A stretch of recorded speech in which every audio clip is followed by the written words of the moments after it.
Theo Gremminger from Player Profiler, and we're taking a look at 7 undervalued wide receiver groups. This is embarrassing. Are we all wearing the same thing that we wore on Monday? Boo. Ridiculous. Like it. You really had to ruin my intro for that. You really had to ruin the intro for that. Sorry, Alfredo. Yes, we're recording the shows back to back. Yes, thanks, Dave. The viewer could not have figured that out for themselves. I'm really happy you did that.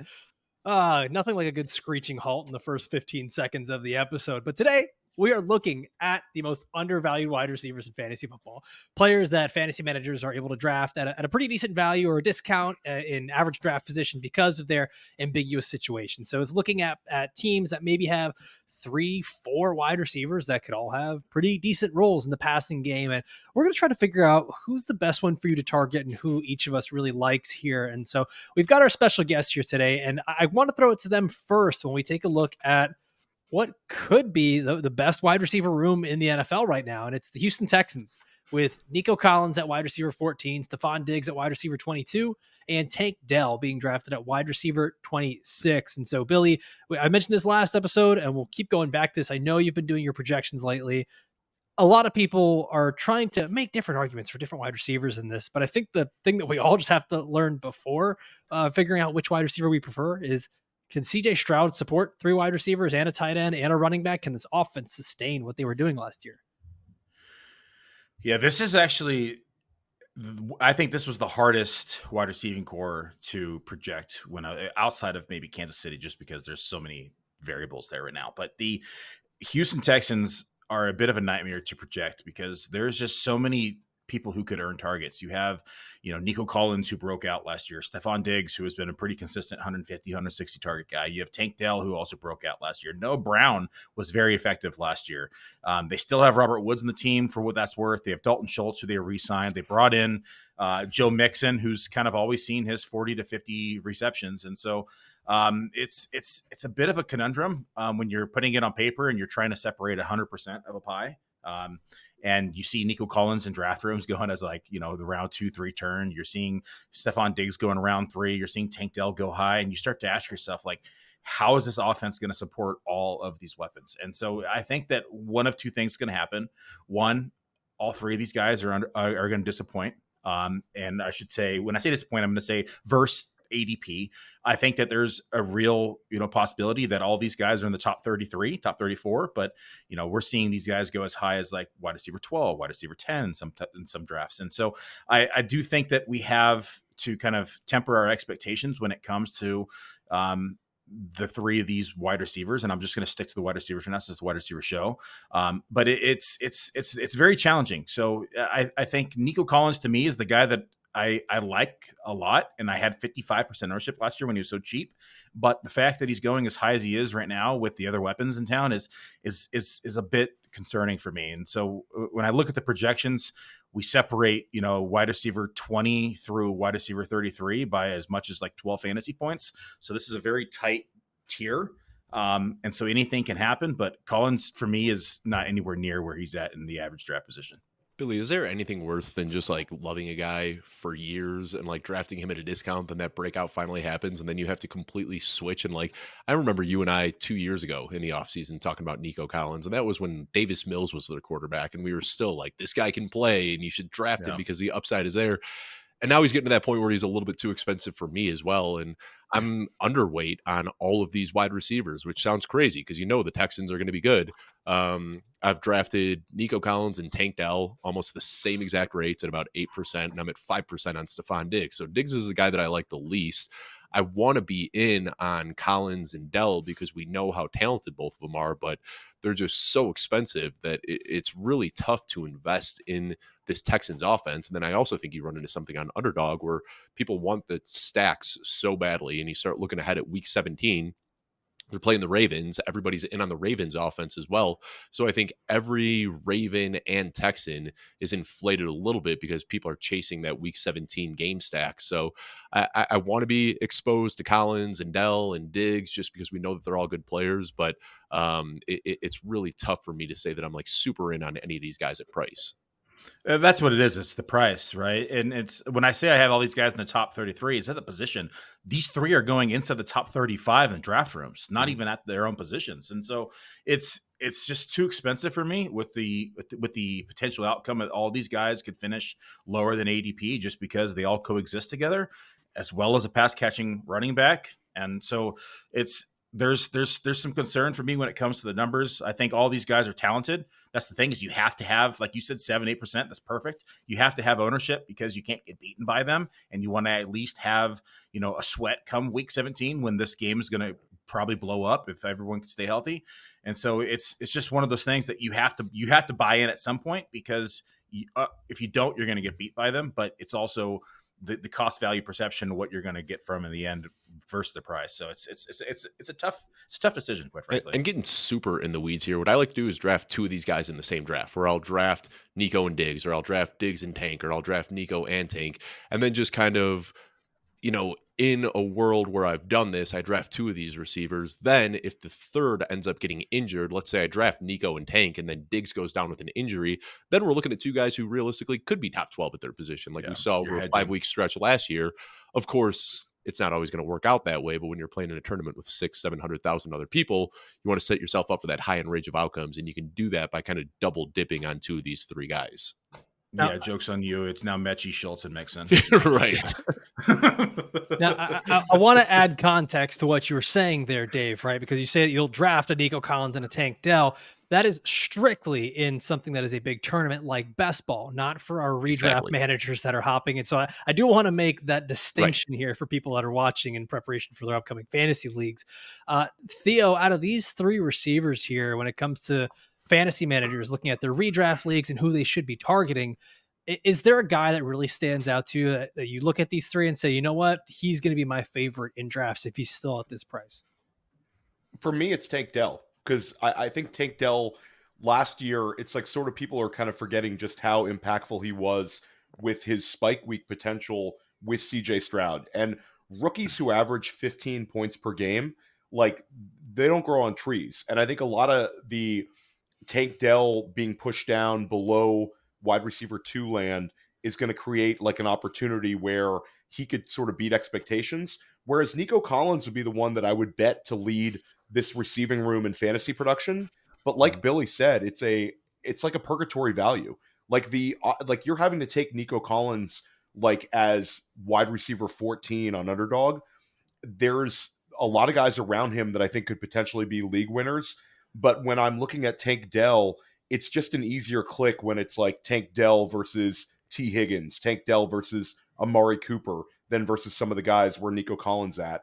And I think it's interesting, Alfredo, you bring up sort of redraft, and that we're only talking about best ball values, but sort of the gap between Collins and Dell is even larger when you look at something like FFPC and FFC, where a guy like Nico Collins is going in the second round of FFPC drafts.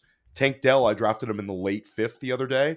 Diggs is going around that like 2-3 turn area, so he's still quite expensive. Or excuse me, that 3-4 turn area, so he's still quite expensive. But Dell's sort of waiting in the weeds. This is a guy that has great chemistry with CJ Stroud, and I feel like he's sort of a unique skill set versus the other two. A little bit smaller receiver, and certainly very explosive. I mean, how many top 5 weeks did he have last year? And I think if he would have just not gotten injured, Nico Collins would not have finished as a wide receiver 1 last year. I think Dell was on that path. So I'll take the cheapest option. Yeah, and right now Dell's going at the 3-4 turn in Underdog. So if he's fallen into round 5 of FFPC drafts or your redraft leagues, anything else, assuming we're talking that ADP, Dell would clearly be my favorite of the bunch, but he's getting pretty steamed up right now in Underdog. Yeah, I think that what we will see is as we get to those home league, redraft leagues, you're going to see a lot of people with that familiarity of Stefon Diggs and what he's been able to do in the past, and Nico Collins getting the big breakout, and a lot of people saying, wasn't Tank Dell hurt? Yeah, isn't he like 175 pounds? No, I'm going to avoid him. And I think that we will see a little bit of that discount in those home leagues. Now, before we move on to our next position group here, I want to remind everybody there's tons of ways that you can enjoy the show, whether that's here on YouTube, youtube.com/@footballguysfantasy. Make sure that you like and subscribe to this channel. Drop a comment down below. Share this video with your friends. I mean, we're still quite a bit of ways from actual fantasy football, so you're not sharing too much in terms of strategy. And then for the podcast side, if you just want to listen on audio, you can subscribe to Apple or Spotify. Please just take a listen to this episode. If you like it, leave a 5-star review. Tell us what you like, maybe what you want to see more of in the future, and we'll be sure to take that into consideration. All right, gentlemen, we're going to take a look at the next team here, which, I said that the last group was probably the best group of receivers, and this might be the most unknown or the most exciting, because I think we know so little about this group. We just know that it's a good passing offense with a good quarterback that happened to break out last year. And it's the Packers wide receiver core with Jayden Reed at wide receiver 34, Christian Watson going as the wide receiver 46, Romeo Doubs going as wide receiver 52, and Dontayvion Wicks all the way down at wide receiver 59. So I don't know that we see this all that often, where you've got a good passing offense, a good quarterback, and a bunch of talented guys, and none of them are being drafted within the top 30 of their position. I'm so curious as to why this is and where we see the value in it. So, Billy, I want to throw this to you first. I mean, is the highest return on draft investment out of this group, is that Christian Watson or is that someone else? I think the highest return could potentially be Christian Watson, because if you look at, touchdowns, when he's able to do in limited sample sizes and being on the field, it just, you never know when that hammy's going to go. He visited, I think it was Michigan in the offseason, and they were able to identify that he had, a mass discrepancy between the two hamstrings, which was causing his other hamstring to consistently be pulled. And so he was able to address that. He got it sub 10% discrepancy. I think they said 8 or 9. He's trying to get down to 6 or 7. We'll see what that does for his gameplay. But if he's able to stay healthy, I think this is the clear number one in the offense. But that's a big if. We have yet to see that happen in his short career. Jayden Reed, to me, is pretty clearly the number one in the meantime.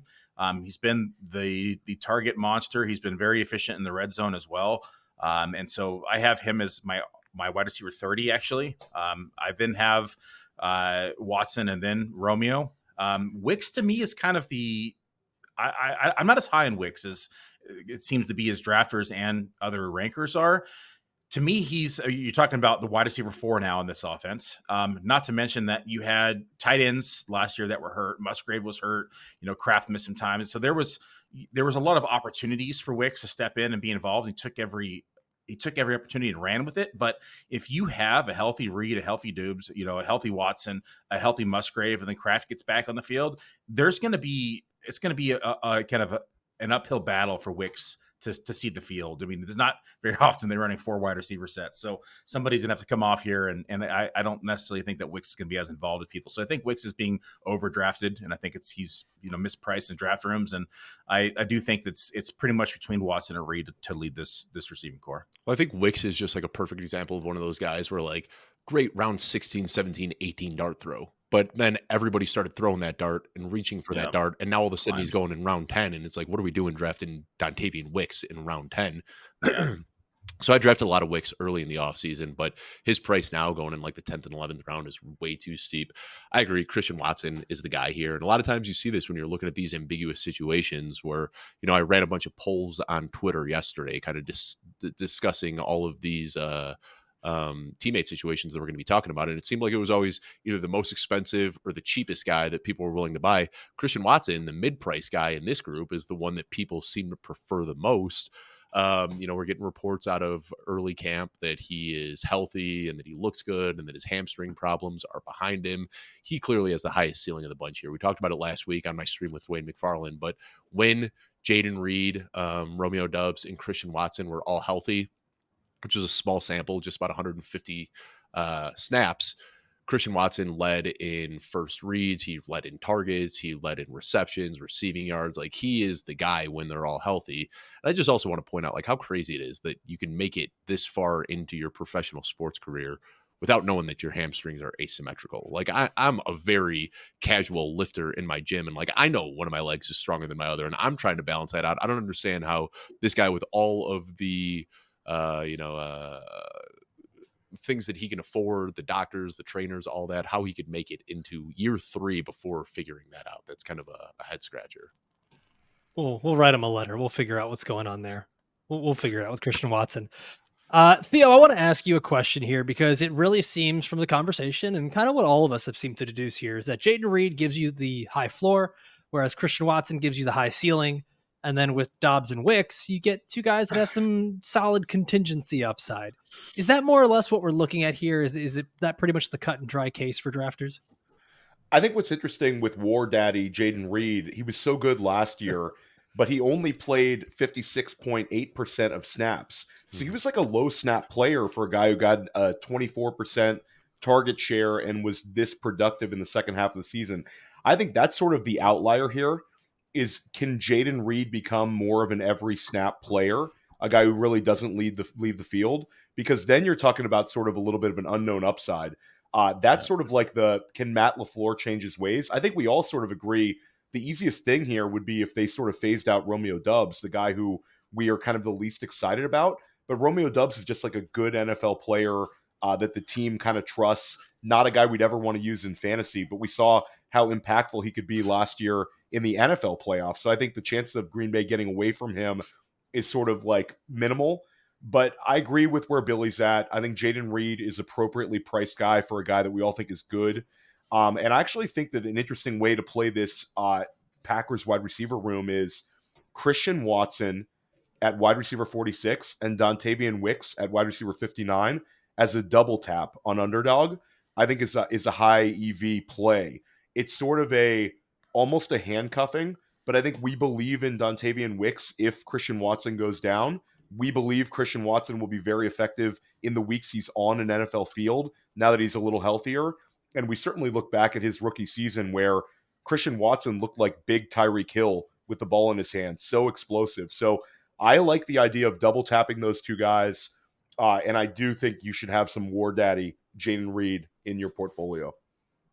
And even though we're talking about wide receivers, let's not forget about Luke Musgrave either. I mean, this is just such a deep Packers offense. Tucker Kraft as well. Musgrave, Tucker Kraft. I'll even throw Bo Melton in there, who on a very, very small You sample love Bo size, Melton.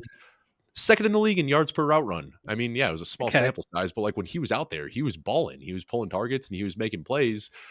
They just have such a young, cloudy wide receiver room. It's tough. This is probably, we could do a full hour just on the Packers offense and what to kind of make of it. But let's not say we did. Yeah, I'd really rather not do a full hour on the Packers. Let's point out one big thing about Luke Musgrave. Luke Musgrave has the same hometown as Billy Muzio, which is right.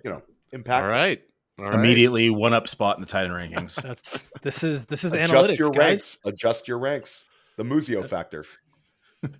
All right. So thank God we're not doing an hour on the Packers. But we're going to stay within that division, and we're going to talk about the Bears wide receiver group here, because this is one that it's pretty exciting. We have DJ Moore, who has been the wide receiver one there for a little bit of time.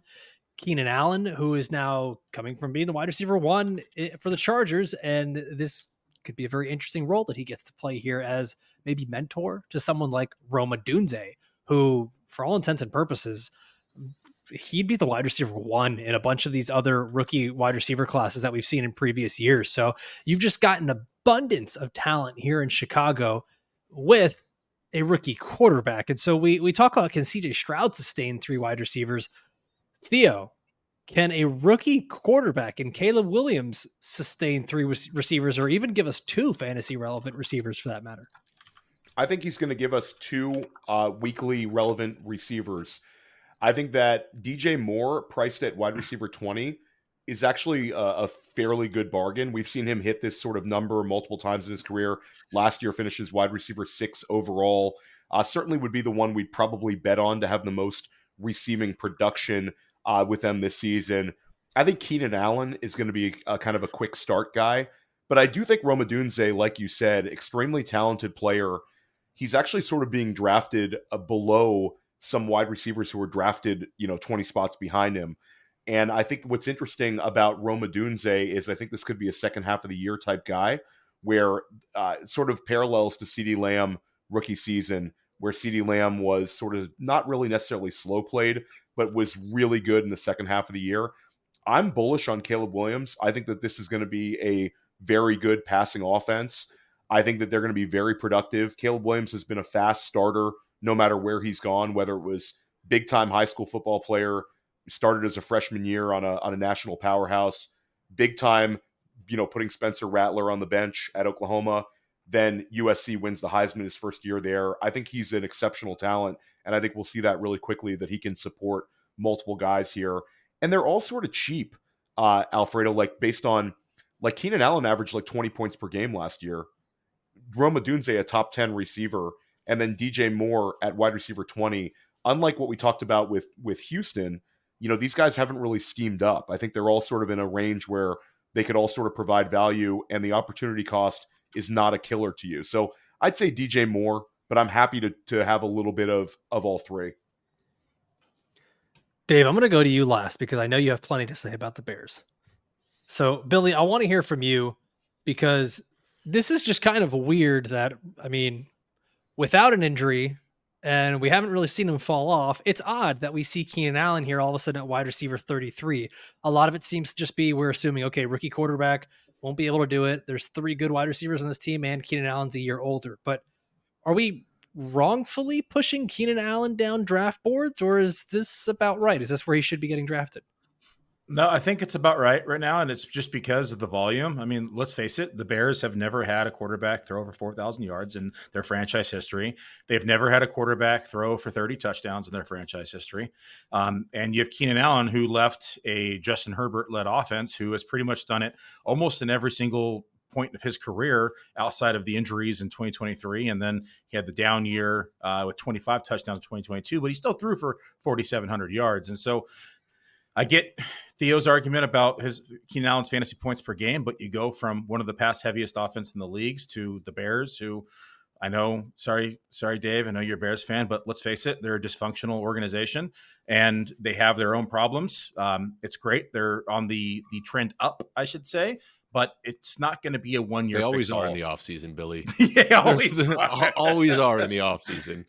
I mean, but let's be real here. It does take any rookie quarterback time to acclimate, even Andrew Luck, right? And it takes teams times to, get on the same page. Keenan Allen now in a new offense. You have, 3 new weapons here. I mean, you got to remember this is, DJ Moore's only been here for now, year 2 now. Mm-hmm. And so now you have new offenses, you have new pieces, you have all these things coming together. It's going to take time for them all to kind of mesh and gel. And so I think that we're looking at some miscues in the beginning. I think we're going to have some misfires, and I think we're going to have some learning opportunities. And I don't quite have don't quite have the projections of 4,000 yards, and I don't have them hitting 30 touchdowns. So I think they're all kind of priced appropriately right now. I think there's upside. Don't get me wrong, but I have some doubts. Dave, finish us off here. Yeah, I mean, for me, DJ Moore is the guy that I want to draft here. There's only 2 Bears players that I'm overweight on this year, and it's DJ Moore and Caleb Williams. And the reason I like Caleb Williams, we've talked about it a bunch this offseason. I think he's very underrated as a rusher, and I think that a lot of people aren't factoring that into his production for year 1. So I like Caleb Williams, I like DJ Moore, but I'm kind of out on Keenan Allen and Rome Odunze at the price. And this could be me being one of those guys that I talked about in the last episode, saying, ambiguity scares drafters away and makes these guys values. It's me. I'm drafters that are scared away by ambiguity. I don't know who's going to be on the field for 2 wide receiver sets. Like, are they going to put Keenan Allen on the bench and have Rome Odunze out there, or is it going to be flip-flopped? I don't know. The one certainty I have is that DJ Moore is not leaving the field. I mean, this guy accounted for almost 40% of their receiving yards last year. He went for, 1,364 yards on a team that passed for just over 3,400. That's absolutely crazy. I mean, he's shown us throughout his years in Carolina. He showed us again last year. He is quarterback proof. He's still young. He's talented. He's going to be on the field for 99% of the snaps, barring injury. So DJ Moore is the guy that I'm in on here. Keenan Allen, Rome Odunze. It's really tough for me to kind of decide who's going to get the snaps and who's going to get the targets. I think we could see Keenan Allen start the year off hotter, Rome Odunze get hotter as the season progresses. But we also have to remember their offensive coordinator, Shane Waldron, is the same guy last year who was in Seattle and kept JSN from seeing a big snap share. And there's just a lot of red flags for Keenan Allen and Rome Odunze. DJ Moore at wide receiver 20 is the guy that I'm kind of okay rolling the dice on. Gents, let's take a look at our next group here. We've got the Kansas City Chiefs wide receivers, where we're taking a look at Marquise Brown at wide receiver 32, Xavier Worthy, the rookie out of Texas, at wide receiver 35, and Rashee Rice at wide receiver 47. And obviously it's crazy to hear that Rashee Rice is at wide receiver 47 after how productive he was last year, but all of that has to do with the off the field stuff. We don't know how many games he could potentially miss here with suspension. And there's, I mean, just as many questions as there are with all these other wide receiver cores, it seems like there's still just as many questions here. And Theo, I want to go to you first. All of the wide receivers on this team could realistically be the wide receiver one.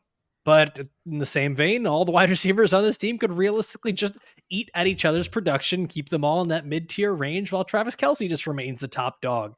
What seems more likely to you here for this Chiefs wide receiver group? I like Xavier Worthy. I've liked clicking that button on underdog drafts where I feel like he has extreme upside. I know Billy wants me to say, but I mean, Hollywood Brown, I also have some exposure to as well. I think the fact that there's all three of them, I think that the two newcomers are both going to have spike weeks. We've talked about Hollywood Brown a few times on, First Class Fantasy, and Billy's very enthusiastic about him. I think he's interesting. Rashee Rice, though, how could you not have some Rashee Rice? We still don't at that price. I understand, sort of the downfalls is, he could be missing significant time, but he was so good over the second half of last season, and his skill set seems to be a little less overlapping than potentially Worthy. He was a round 3 pick before the car crash. Yeah, this 100. He fell 4 rounds, and he might not even be suspended. It's crazy to think about. Yeah, so I think at the end of the day, the best value right now is probably Rice. But I'm a sucker for Xavier Worthy. I mean, all three are okay. This is my first sort of cop-out answer, Alfredo, where we've had this is the most improved, one of the most improved units in fantasy football this year compared to what we had to look at last year, where that first game that lost to the Detroit Lions, it was Justin Watson and MVS in 2 wide receiver sets, and now worst case scenario, it's going to be Xavier Worthy and Hollywood Brown, with potential for all three of those guys there in game 1. So I'm okay taking shots on all of these guys. I think the ambiguity here attached to Patrick Mahomes, this is a potential really, really high outcome type scenario investing in Chiefs wide receivers. Yeah, I think you hit on it there at the end, by the way, saying that Patrick Mahomes. If there's a team that you're going to cop out on, it's them. It's the Chiefs with Patrick Mahomes. Dave, go. What were you to say?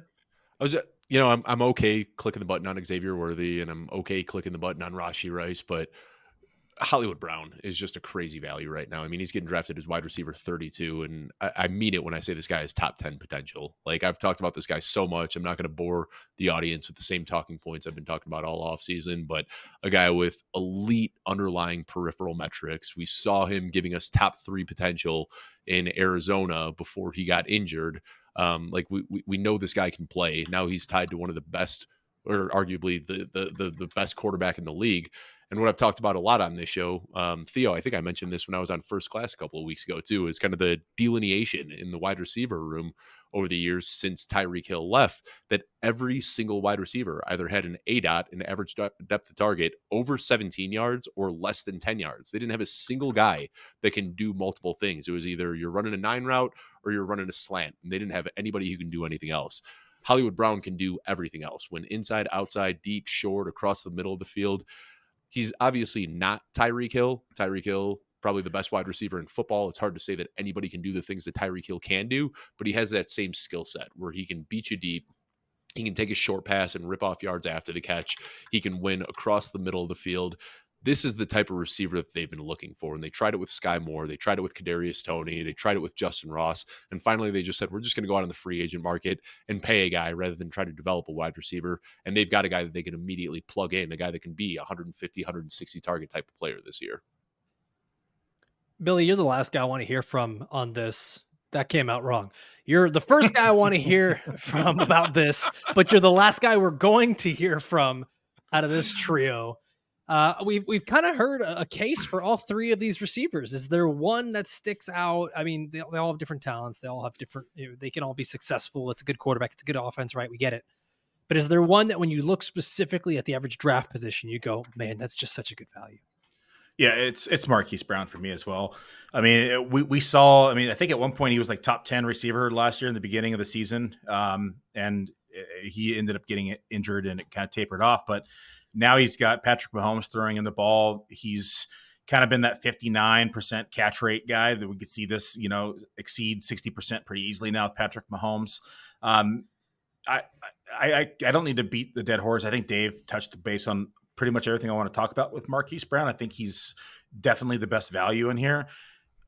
I'm scratching my head with Theo saying he's pulling the trigger with Worthy because Theo's a smart guy. And so it makes me look at my projections and maybe question it. But I got Worthy with 95 targets. So it's not like it's chump change. And he still comes in as wide receiver 51. And I can't get him much higher than that unless I start forcing him, exceptionally high catch percentages, exceptionally high yards per receptions, high touchdown rates, a couple extra maybe carries on the ground. And so there's just, when numbers don't add up, when I look at things and say there's just not a lot of path to success to see him inside this top 35, the position like he's going in underdog right now, it just makes me concerned when I see him going that high, because a lot of that is also based upon the fact that we do think and believe that Rashee Rice is suspended.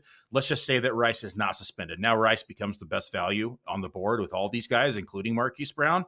But now Worthy drops from wide receiver 35 to wide receiver 50 probably range, and Rice and him probably flip-flop. And so at this point now, we're paying top dollar for Xavier Worthy with an unknown situation. Yes, he's talented. Yes, he's explosive. But there's a lot of other pieces of the pie here that we need to be mindful of, where if Rice misses a suspension, Worthy immediately drops. If Rice does remain suspended, I still think Worthy's being overdrafted based upon the numbers. And then Rice comes in the fact down the stretch where Worthy's now going to be limited down the end of the road when we actually have, a need for him in the playoffs.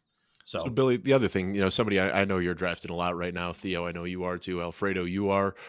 Hollywood Brown has been climbing like crazy. I mean, it was just about 3 weeks ago that Hollywood Brown was getting drafted after Xavier Worthy, and he's climbing, and I'm still drafting him. But I got to wonder, at what point do I stop? Because the guys ahead of him right now, Terry McLaurin, Christian Kirk, I'm drafting, like if Hollywood jumps ahead of them, I'm probably still in on Hollywood.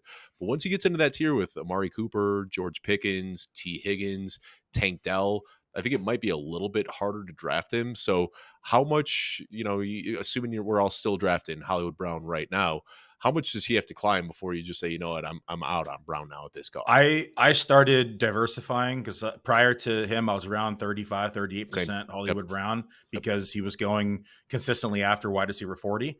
We're now seeing him closer to that wide receiver 30 mark. And to your point, there is a tight knit tier, like I talked about, that wide receiver 31, 32 range, all the way to wide receiver 20 is separated from me by about 10 to 12 fantasy points. Mm-hmm. And so I want to make sure that I start diversifying with all those guys, because we're talking about anything could happen between any of those guys that could swap 29 to 22, 27 to 21, right? 32 to 26.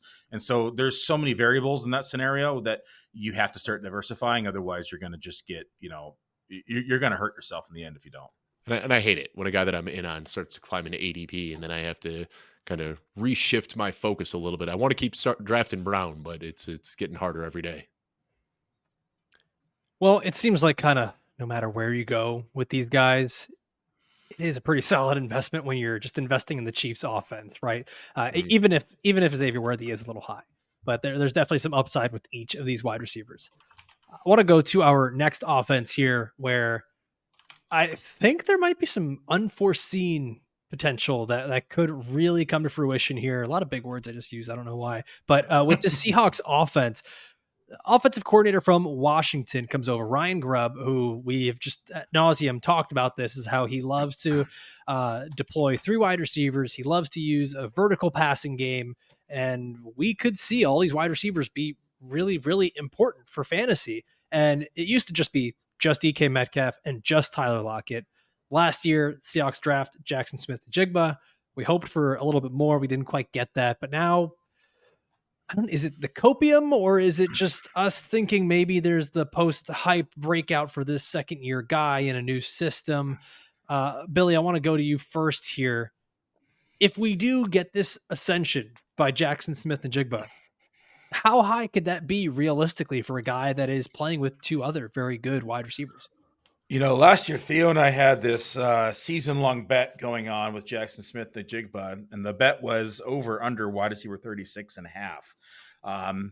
Theo set the line. It was a pretty damn good line. I, of course, had the under as saying wide receiver 37 or worse. Theo had wide receiver 36 or better. I'm now not to the point where I want to double down on the bet. It's close, but Jaxon Smith-Njigba is a little too close for comfort now on that projection line for me. He's at 43. I'm higher on Lockett than consensus is.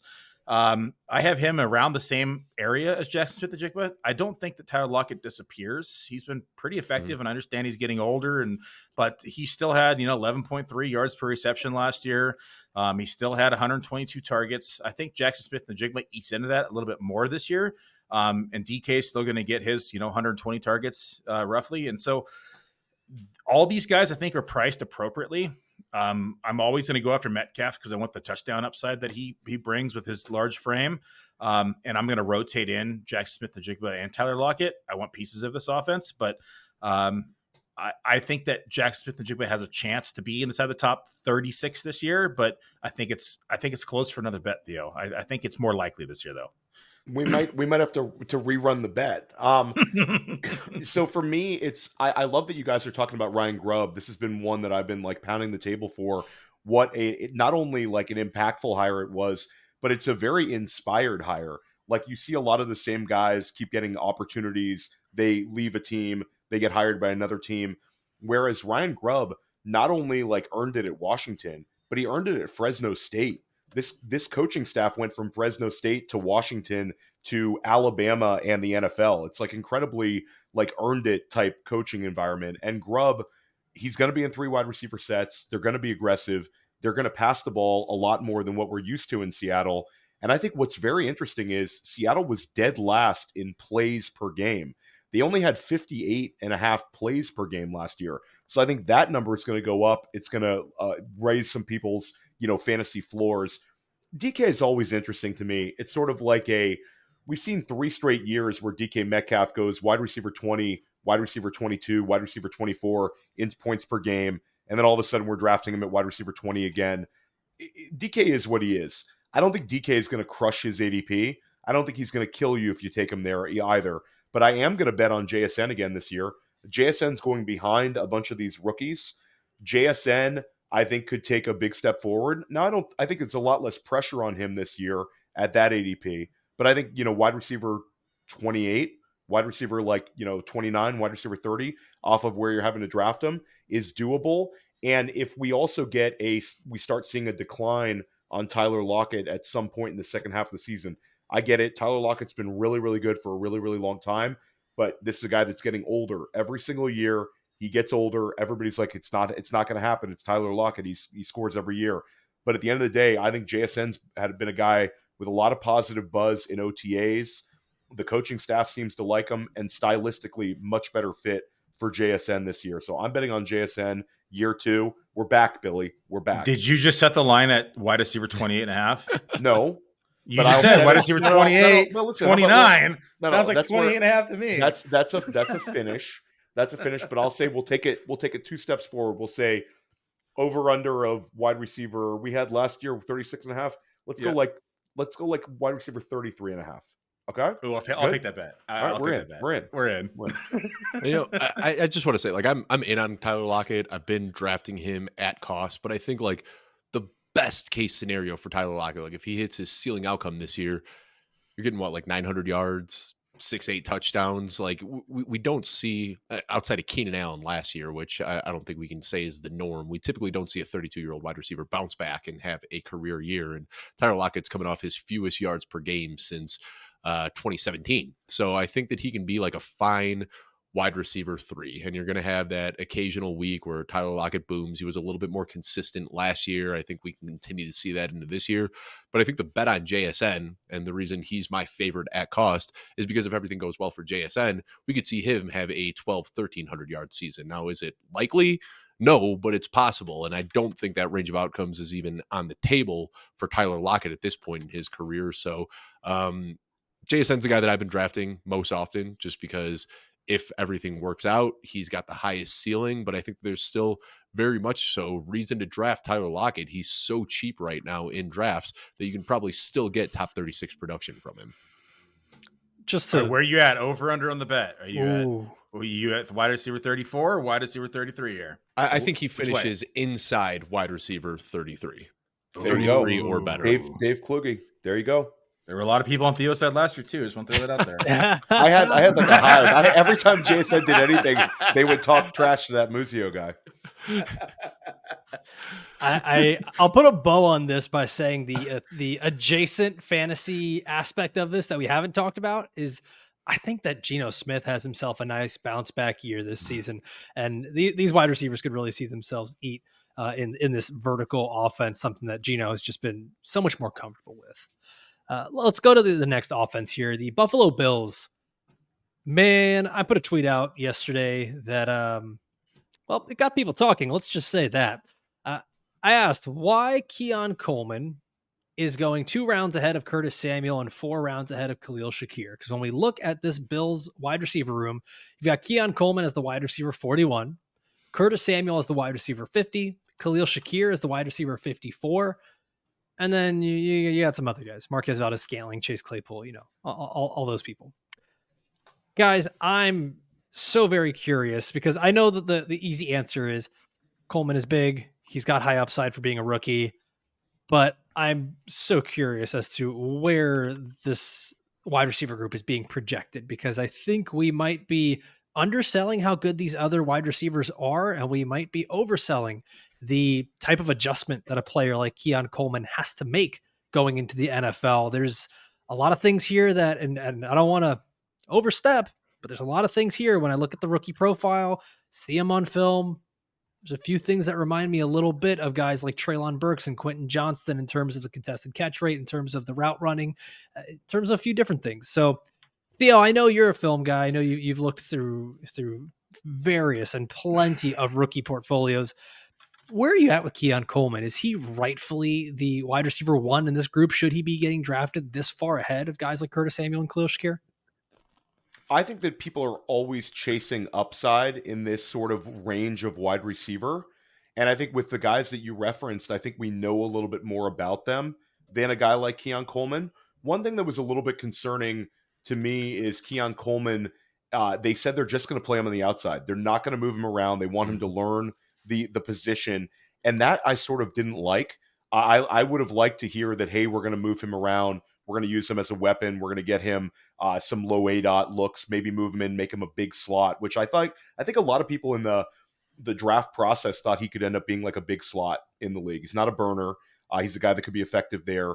But for me, Keon Coleman, I'm not really clicking as much on Underdog lately just because he's steamed up big time. For me, I really like Curtis Samuel at this price. He's got familiarity with Joe Brady. Joe Brady, this is kind of like, seems like a his guy type scenario where Curtis Samuel's had multiple like weekly runs where we've picked him up off the waiver wire. We've used him. Last year, he was much more effective than Jahan Dotson. And I think that Samuel, I talked to Mike Shope. Mike Shope is, the guy I go to for Buffalo information. And I think that they're going to use him as a runner a little bit too, where you're going to see those manufactured rushing attempts for Samuel. It sort of reminds me of early Josh Allen career where you had guys like John Brown and guys like Cole Beasley finishing inside of like wide receiver 3 land. And that was sort of the most production at the wide receiver spot. I think that's kind of where we're at. And I think Curtis Samuel will give me a quick start to the season. I think he's going to finish as a wide receiver 3, and you're getting him right now at wide receiver 50. So I'm kind of betting on Samuel at these prices of Bills wide receivers. Dave, you and I talked about this a little bit yesterday. You seem to be in a similar camp as me, if I'm not mistaken. That you really like both of these guys that are being drafted in the wide receiver 50 range. And I don't know about you, but I'm team Khalil Shakir kind of all the way. I think that we do have a guy that is extremely talented and has produced when he's gotten opportunity. And now it seems like he's going to get more opportunity than ever. Yeah, for me, Keon Coleman, it's so hard to draft him because he's going in the same range as Chris Godwin and Deontay Johnson and Rashee Rice and Christian Watson. And I just can't throw a dart at Keon Coleman when we have all of those proven vets going in the same range. So Coleman is a guy, again, it's kind of the FOMO, like you don't want to not have any. So I'm drafting like 4 or 5% Coleman, sprinkling him in here and there. But Khalil Shakir is a guy I've drafted in over 16% of my leagues. I really like Khalil Shakir, and we didn't see anything from his rookie season. We didn't see much of anything from him in the first half of last year. But for me, it's kind of trying to look at his change in usage after Joe Brady took over as the play caller, and he saw 4+ targets in 4 of 7 games with Joe Brady at offensive coordinator. You look at some of the metrics. Josh Allen had the best quarterback rating in the league when targeting Curtis Samuel last year at 133.6. Yes, sorry. Khalil Shakir. And it jumped to 137.3 after week 11 when Joe Brady took over. Number 1 in yards per target, number 2 in fantasy points per target. There's a lot of things that get me excited about Shakir. I think he's been a good player, and he was drafted kind of as a raw player, and it took him some time to develop.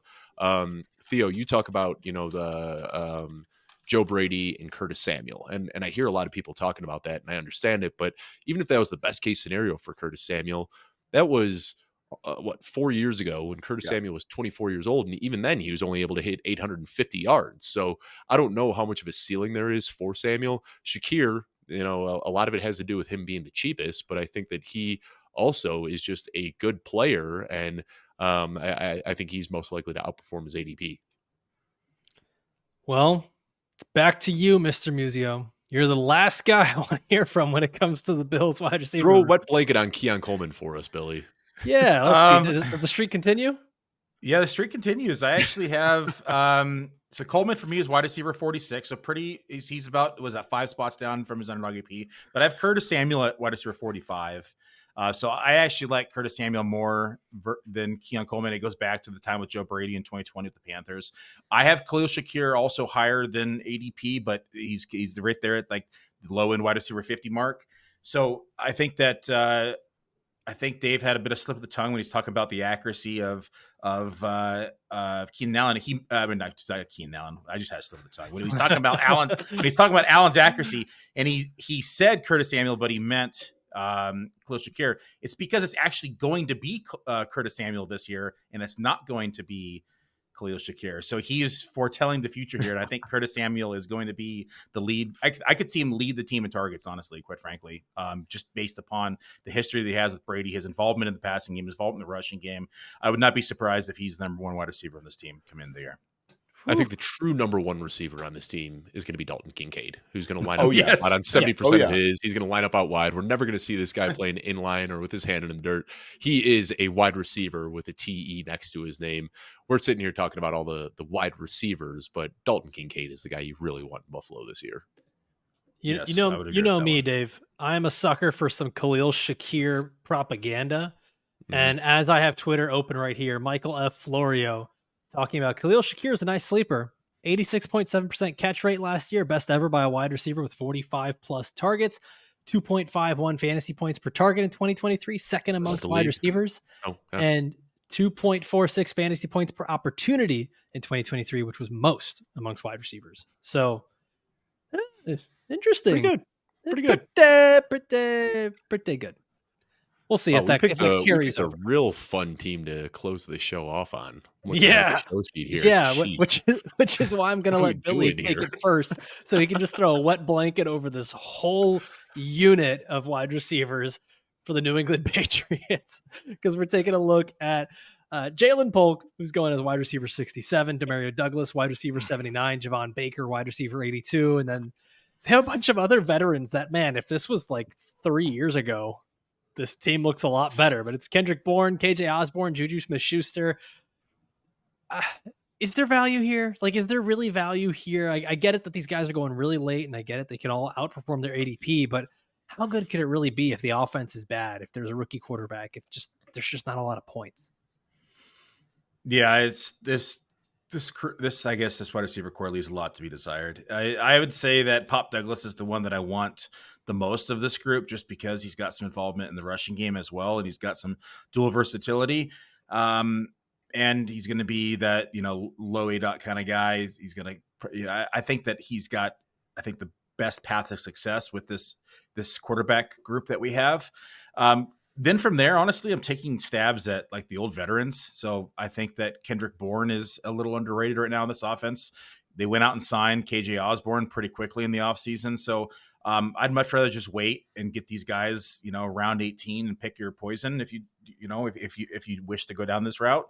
I don't necessarily wish to go down this route, but if I was going to build myself a New England stack, that's the way I would go. I can't say that with a straight face. But so I will say, I think it's important to talk about these like disgusting team situations, because last year, like the way we all just like reacted to talking about the Patriots is the same way everybody reacted last year when we talked about the Houston Texans, and it was like a rookie quarterback and CJ Stroud and an undersized round 3 guy in Tank Dell. Like nobody was really fired up about these teams. And I had a lot of success in underdog when I'd get sniped on my early stacks, and I would just fall back on CJ Stroud and Tank Dell late in drafts. Now, of course, I also fell back on a lot of Bryce Young and Hayden Hurst stacks, and a lot of Sam Howell and Curtis Samuel stacks. So they don't always work out, but there is value to be found late in drafts here. So maybe Drake May is better than we all expected. Maybe Pop Douglas can take that step forward. Pop Douglas is my preferred guy in the draft here, but these guys are all so cheap that I think it makes sense to throw darts at Javon Baker and throw darts at Jayden Polk. Might end up being nothing, but you want to have exposure to these guys just in case. I mean, you could literally draft them all if you wanted to in the very end of the draft round. Just hit round 16, 17, 18, 19 and walk away with the entire Patriots offense. I'll say this, and I want to keep making that push back towards redraft when we talk about these players, is that if there is a guy out of this wide receiver room that I am willing to draft for the upside and for someone who, very similar to Trey Benson, might be very valuable for me down the stretch in my fantasy season, I'm going a bit more towards Jayden Polk. I think he does have all that potential to be the wide receiver 1 on this team. I'm a big fan of Drake May. I'm not happy about the landing spot, but I'm a big fan of Drake May. And if there's a guy I think that can overcome this, and he's got that similar skill set to a Josh Allen, we've got a Jayden Polk who can pretty much play anywhere on the field and win at all 3 levels. Theo, I want to hear from you lastly on this. Is there a wide receiver on this Patriots offense in redraft formats that you're saying, you know what? I'm going to take a shot on him because it's likely, just no matter who it is, it's the last round of the draft. So is there one maybe of these top 3, Polk, Douglas, and Baker, that stands out to you as a guy that you want to go after? I think it's interesting what Dave and Billy talked about with sort of the ugly offenses. Dave talked about how we sort of like our secondary stacks, we lucked into a little bit of Houston, CJ Stroud last year, but there's been a kind of a run of the offenses no one wants to draft hitting for us. We had Houston last year, Tampa Bay last year. The year before was that Seattle Seahawks offense where Tyler Lockett was like wide receiver 48, wide receiver 50. Geno, no one wanted any piece of. DK was his lowest ADP ever. And then Geno finishes as a top 12 quarterback. I don't think that's the case with Drake May, but I think Drake May could be better than some people think. With the rushing upside, though, Dave, I think Drake May is going to do it in terms of like being a better fantasy quarterback than maybe NFL wins and losses. But I think that you nailed it, Alfredo. I think that what's interesting is with Jayden Polk, you're getting a discount because people I don't think really like loved him as a prospect compared to some of the guys going around him. But the Patriots had an opportunity to draft Ladd McConkey. The Patriots had an opportunity to kind of position themselves to get Keon Coleman. And then the Patriots also passed on Adonai Mitchell. And the first NFL draft pick that they made after Drake May was Jayden Polk. So this is obviously a guy that they value as a franchise, a top 40 pick. And I get Javon Baker. Javon Baker, like, this is a guy that looks really good on film. He had 5 catches over 50 yards last year at UCF. But at the end of the day 3 guy hitting is less likely than the early round 2 guy hitting. And Pop Douglas is fine too. Pop Douglas had 5 wide receiver 3 or better weeks. I think when you're drafting Drake May as sort of your third quarterback, you can get access to, several of these guys. I don't think you want to go mega stack here, but I think, having a Drake May with a Pop Douglas and a Jayden Polk, I think they could both beat ADP. Now, whether that ADP does anything is fine. That's a bigger story, but I would say Jayden Polk. I agree with you, Alfredo. That's the one I'm most interested in. I took him in a redraft league as well recently. Super, super cheap. The problem with using the ADP of the real draft, I should say, with the Patriots is that they took N'Keal Harry at 1.32. And so it's different regime. This time it's different. The other part we have to keep in mind. So Theo, great points when we talk about all the offenses that have hit when we didn't expect them to. The problem is that those offenses at least had I should say, a staple at the quarterback position. We knew who it was. We have ambiguity at the quarterback position here too in New England. I mean, it could be Brissett. Jacoby Brissett. Yeah. And so there's a lot of different variables that are going to affect, because Brissett actually will throw the ball down the field, right? Yeah. And then you have May, who might come in and now favor, the tight end position or the slot receiver. And so there's so much ambiguity between not only the quarterback position, but also the receiving core, that it makes this offense really unappealing. What a fun way to finish this show. Don't draft with the Bears or something. Yeah, who made this damn show sheet, guys? It was Dave. Yeah, it was Dave. He did a great job. Good job, Dave.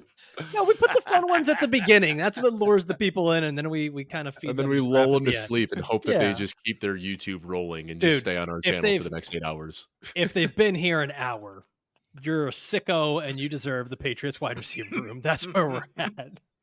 Well, we hit 7 different teams here. We talked about 7 different wide receiver groups and who some of the best targets are and being undervalued in drafts. A big thank you to our guests today, Billy Muzio and Theo Gremminger from Player Profiler. You guys are fantastic, so smart. Please be sure to check out all of their work over at Player Profiler and to follow them on Twitter as well. Dave and I are going to be back next week with Andy Behrens from Yahoo Fantasy Sports. We're going to be talking about running backs poised to bounce back next season. And we're going to be doing a similar thing. It's wide receivers that are also poised to bounce back next season. So you'll see the same faces, same outfits again, Dave, just in case if the people are worried about that. Don't work hard, work smart. That's right. That's right. But as we finish up here, I want to remind everybody, be sure to subscribe here on YouTube and on the podcast, and be sure to subscribe to the daily news updates from Football Guys, where you're going to get everything you need to win in your fantasy football leagues sent straight to your email every single day by Joe Bryant himself. For myself, for Dave, for Theo, for Billy, for everyone here at Football Guys, I want to thank you guys for watching and listening all the way through. We'll see you next time. Adios.